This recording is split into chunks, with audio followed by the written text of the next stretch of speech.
Baik Bapak Ibu, Assalamualaikum warahmatullahi wabarakatuh. Waalaikumsalam warahmatullahi wabarakatuh. Ya, sebelumnya terima kasih Bapak Ibu karena sudah menyempatkan waktunya untuk menghadiri saya sebagai perpanjangan mulut dan tangan dari SMKN 1 Kemarin. Jadi sebagai informasi Bapak Ibu, saya itu di sana menjalani pelatihan yang bernama KKA atau Pembinaan Kecerdasan Artifisial. Nah, di sini saya akan jatuhnya itu melaporkan apa saja yang sudah saya dapatkan untuk saya share kepada Bapak Ibu di sini. Sebelumnya mungkin kita akan kenalan dulu sama modul-modul yang sudah saya kerjakan di LMS ya. Jadi untuk pelaksanaan KKA sendiri itu saya dapat info selama kurang lebih 3 bulan ya Bapak Ibu. Nah, kemarin itu untuk yang pertama saya sudah menjalani sekitar 5 hari di sana. Nanti setelah saya mengupload video itu nanti ada lagi sesi di mana untuk yang kedua selama 2 hari. Nah, untuk modul yang sudah saya kerjakan itu di service training 1, kemudian di modul 2 nya juga sudah Bapak Ibu bisa lihat di sini sudah saya tulis semua, sudah terverifikasi, sudah saya kerjakan. Nah, sampailah saya di tahap di mana saya wajib melakukan on the job training atau OJT. Nah, OJT di sini itu dilakukan dengan 3 sesi atau 3 tahap. Dan tahap pertama melakukan OJT modul 2 dengan materi AI dan mesin learning. Yang kedua itu OJT yang modul 3 itu materinya adalah prompting. Dan yang ketiga saya harus melakukan sharing kepada Bapak Ibu layaknya IHM seperti itu. Nah, kemudian apa aja sih yang saya dapat di sana? Ya, yang paling utama itu saya belajar bahasa pemrograman Bapak Ibu. Ya, bahasa pemrograman apa sih yang dipakai? Nah, di sana kebetulan pakainya itu bahasa pemrograman Python. Ya, jadi sebagai gambaran sedikit bahasa pemrograman itu ada banyak Bapak Ibu ya. Ada Python, ada JavaScript, ada CSS, ada HTML, kemudian ada Bootstrap. Kalau untuk Android ada namanya bahasa pemrograman Kotlin. Ya, nah di sana kebetulan kita pakainya Python. Nah, kemudian untuk media belajar kita pakai apa sih? Media belajar kita pakai namanya itu Google Colab. Nah, di sini ada Google Colab. Nah, ini beberapa perintah yang sudah saya coba jalankan di sana. Nah, misalkan saya akan contohkan 2 hal aja. Yang pertama di sini kita akan memerintahkan untuk print, coba ya, print asyuhada misalkan. Nah, setelah diisi perintahnya, asyuhada ini harus ada di antara kutip 2 ya. Nah, setelah dikasih perintahnya print gitu, kemudian kita jalankan. Nah, dia otomatis yang bawa langsung berubah jadi asyuhada. Nah, yang kedua itu yang menurut saya ini lumayan dan sangat-sangat berguna ya. Di sini ada perintah namanya itu if dan elif. Elif itu else if. Tapi kalau di bahasa Python itu disingkat jadi elif. Nah, di sini ada perintahnya itu if nilai lebih besar atau sama dengan 80 n dan nilai sama dengan 80 print a. Jadi kalau misalkan nilainya lebih atau sama dengan 80 dan atau sama dengan 80 itu kita kasih a. Contoh di sini akan saya ubah nilainya ke 90. Nah, kemudian kita langsung jalankan programnya.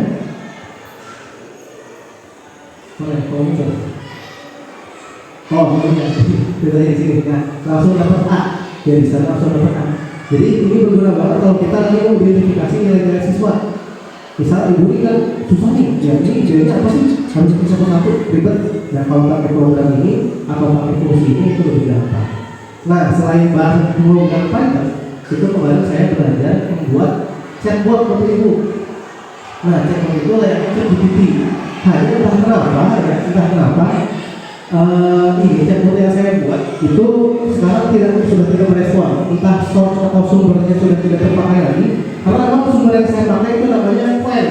Qwen itu AI yang lumayan ringan. Makanya kenapa ringan? Karena source-nya itu dikit, sumbernya dikit. Contoh ketika saya di sini tanya 1 + 1 berapa? Dia masih bisa jawab normal, 2.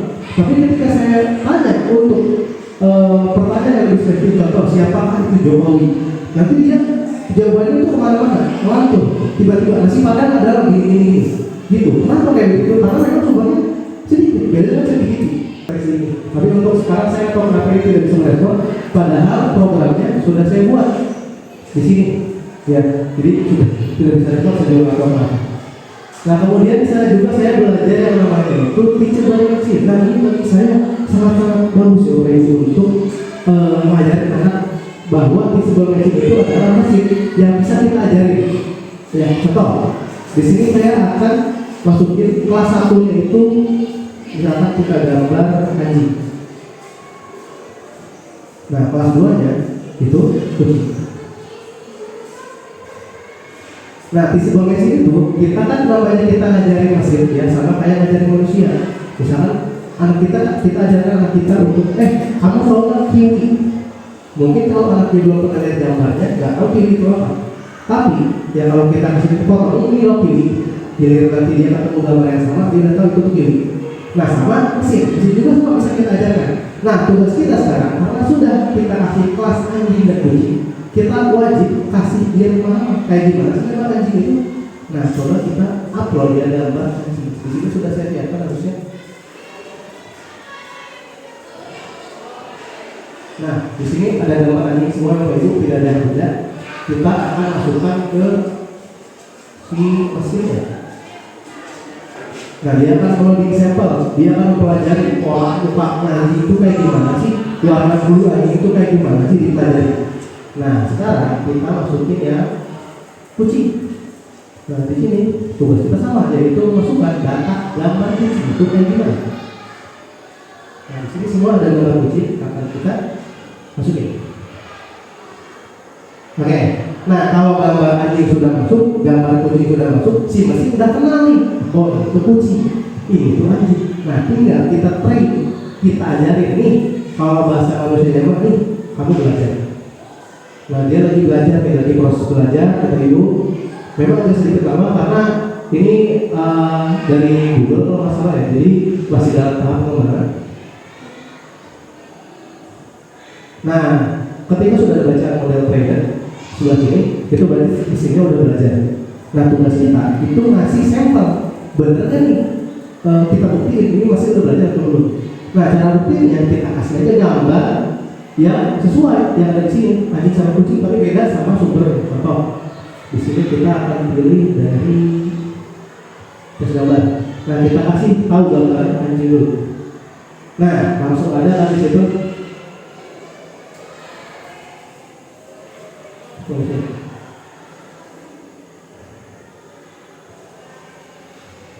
Nah di sini outputnya langsung ketahuan anjing 100%. Berarti si mesin udah bisa dikenali si anjing kayak gitu. Nah coba kita kasih gambar kucing, apakah dia mengenali dulu gambar kucing? Nah langsung tuh 99% kucing, 1% anjing. Kenapa anjingnya 1%? Karena si AI ini atau si mesin ini ngenalin mungkin ada pose anjing yang posenya lengkap juga, makanya dikira anjingnya 1%. Nah gimana kalau kita kasih gambar cuma nggak antara anjing antara kucing, gambar lain gitu. Contoh kita kasih gambar singa. Harusnya singa itu kan masih famili kucing ya, harusnya dia bisa kenal ini kucing, cuma kita lihat dulu. Nah malah anjing ya, mungkin karena si AI-nya belajar bahwa bulu ini polanya pola gambar anjing nih, makanya dia kayak gitu. Nah terus gimana biar ini itu tahu bahwa dia itu singa? Ya kita tambahin lagi kelasnya, kita masukin lagi sumber-sumber gambar singa. Nah kita kasih coba yang lebih random ya. Kita coba kuda. Apa yang dia tuh 100% anjing. Ya karena mungkin posisinya mirip apa bulu anjing banyak yang putih di sana di bagian sumbernya. Coba lebih absurd lagi kita kasih tahu lagi itu ayam ya. Apa yang dia lagi? Tuh malah anjing lagi. Ya kayak gitu. Jadi memang mesin itu ya layaknya manusia ya. Semakin banyak kita ajarin, makin banyak dia tahu. Kalau kita ajarin cuma 2 anjing sama kucing untuk objek ini, dia bakal identifikasi antara 2 kayak gitu Bapak Ibu. Jadi untuk yang saya dapatkan itu sih kemarin kayak gitu. Nah yang terakhir itu misalkan ibu bapak pengen bikin media pembelajaran. Nah di situ saya dikasih ide untuk pakai nama itu image pin creator. Jadi di sini ibu bisa perintahkan kayak ini untuk membuat satu gambar. Misalkan kalau ibu saya gambar apa? Apa namanya? Apa? Tugas. Berarti apa? Kira-kira gambar yang coba kita gambar presiden gitu lah ya. Misalkan buatkan saya gambar presiden membawa apa misalkan membawa celurit misalkan, jangan membawa galon ya, membawa galon. Coba apa yang dia jadinya coba ya. Nggak bisa katanya. Nggak boleh presiden. Berarti apa tuh? Selain presiden, ini aja. Buatkan gambar ibu sudah mengajar.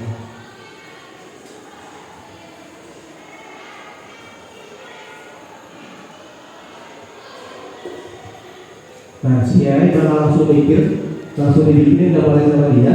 Nah, karena ini promonya itu perintahnya hanya singkat ya, nggak spesifik, guru sudah mengajar, jadi contohnya bisa yang coba, ya bisa kayak gimana aja. Nah, ini yang dibuka karena satu jaringannya nge-lag ya Bapak Ibu, boleh ditunggu aja.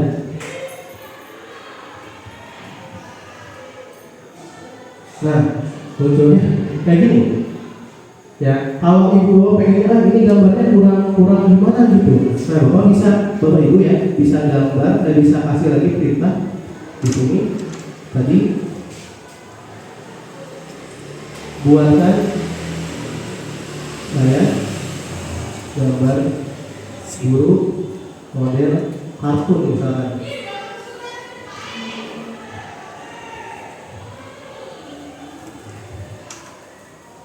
Nah, saya langsung jalani ya contohnya. Jadi nanti ibu bisa nih pakai gambarnya bisa di-download untuk media pembelajaran, mau bikin apapun itu lebih dimudahkan sama yang ini. Atau kalau ibu tadi pengen belajar lagi soal Python, bapak ibu bisa buka website yang namanya itu di School. Ya ini kayak ini. Nanti di sini ada beberapa perintah bapak ibu tuh. Kalau pengen tahu gimana sih Python itu bekerja, apa aja sih bahasanya, gimana aja sih susunan bahasanya, nanti gue bakal belajar yang untuk integer, kemudian string, ya kayak gitu istilah-istilah di Python. Nah, kalau gambar guru model kartun, dia langsung kartun. Kalau kita nggak pakai spesifik gambar kartun, dia munculnya orang nyata kayak tadi. Ya, segitu aja. Mungkin bapak ibu ada yang mau tanyakan? Bangga bapak ibu.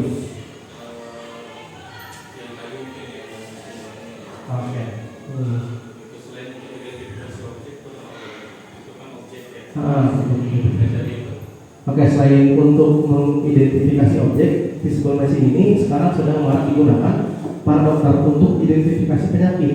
Contoh yang paling itu tuh sekarang tuh misalkan mau identifikasi penyakit ISPA atau kanker contohnya atau paru-paru basah, itu kita tinggal masukin foto ronsen orang paru-parunya sehat, kita masukin ke sana. Kemudian yang kedua kita kasih foto ronsen orang-orang yang mengidap paru-paru basah. Nah kemudian ketika sudah belajar kita tinggal masukin ini tuh yang mau kita identifikasi orangnya sehat atau paru-paru basah. Nah biasanya kayak gitu. Tapi untuk mencegah biar nggak meleset, datanya harus banyak banget tadi.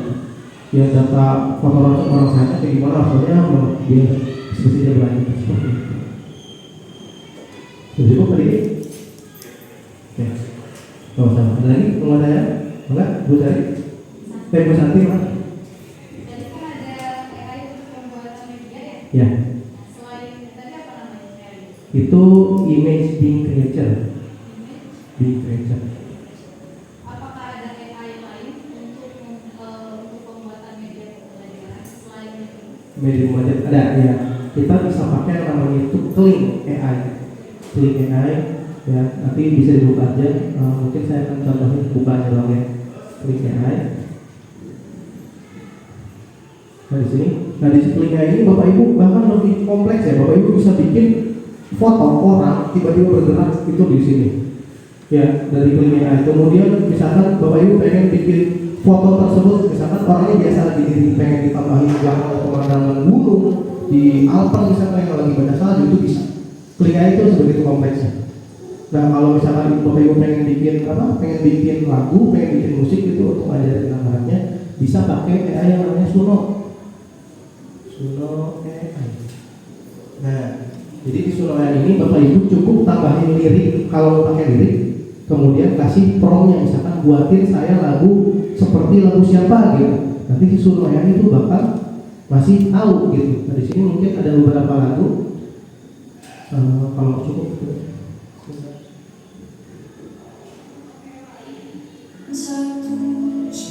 Nah ini lagu buatan AI, Bapak Ibu. Saya bikin liriknya.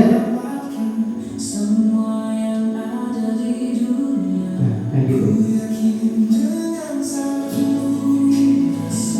Begitu. Nah itu saya tinggal bikin lirik, ya Bapak Ibu, tinggal bikin lirik, kemudian kasih perintahnya. Waktu itu kalau nggak salah saya perintahnya kasih saya lagu dengan lagu barat namanya kalau nggak salah, istilahnya barat dengan BPM 180. Jadi ketukannya santai gitu Bapak Ibu ya. Atau kalau Bapak Ibu mau pakai lirik bisa di klik nanti bagian instrumen aja, nggak usah pakai lirik ya kan gitu. Itulah Bapak Ibu beberapa AI dan beberapa model dari Teachable Machine yang saya dapatkan di sana. Mudah-mudahan Bapak Ibu bisa menerapkan pada proses pembelajaran. Jika mungkin nanti ada yang kurang, kita bisa sharing bareng-bareng. Terima kasih Bapak Ibu atas waktunya. Kurang lebihnya mohon maaf. Wassalamualaikum warahmatullahi wabarakatuh.